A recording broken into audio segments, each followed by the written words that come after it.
Hello বন্ধুরা, সবাই কেমন আছো? Good morning. তো আমি এই যে 3 দিনের শর্ট জমিয়ে রেখেছিলাম ফ্রিজে, ওটা থেকে ঘি বানাচ্ছি। শর্ট জমিয়ে এটাকে একটু ফেটিয়ে, এরকম করে ফেটিয়ে তারপরে কড়াইয়ে দিয়ে দিতে হয়। তারপরে আস্তে আস্তে নাড়তে নাড়তে কে কে শর্ট দিয়ে ঘি বানিয়েছো ওই কমেন্টে জানিয়ে। এইভাবে আস্তে আস্তে নেড়ে নেড়ে চলে গেলে হবে না, এখান থেকে এখানেই দাঁড়িয়ে থাকতে হবে সকাল সকাল, নাহলে পুড়ে যাবে। এভাবে আস্তে আস্তে নাড়তে নাড়তে এটা উপর দিয়ে তেল ছাড়তে থাকবে।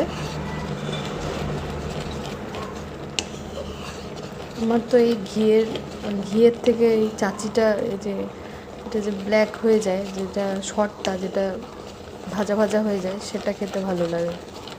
তোমরা কে ঘিয়ের চাচি খাও আমাকে বলবে।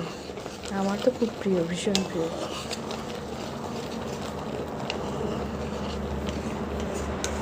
দুধটা এত ভালো দেয়, খুবই ভালো দেয়।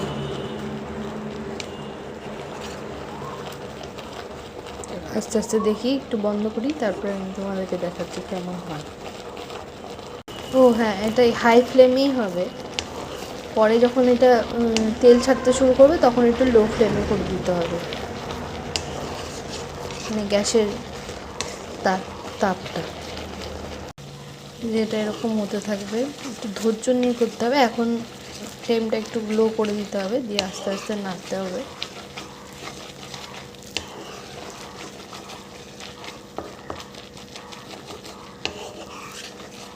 এই যে বন্ধুরা, এটা আমি এখন একটু বাড়িয়ে দিয়েছি, মানে গ্যাসের হিটটা একটু বাড়িয়ে দিয়েছি। মানে কনস্ট্যান্ট নাড়তে হবে, নাহলে লেগে যাবে, লাগেও না, পুড়ে যাবে।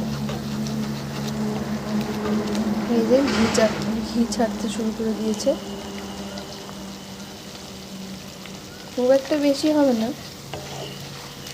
যতটুকু হবে হয়ে যাবে। তো বন্ধুরা, এই যে আমার এইটুকুনি ঘি হলো 3 দিনের শর্ট জমিয়ে।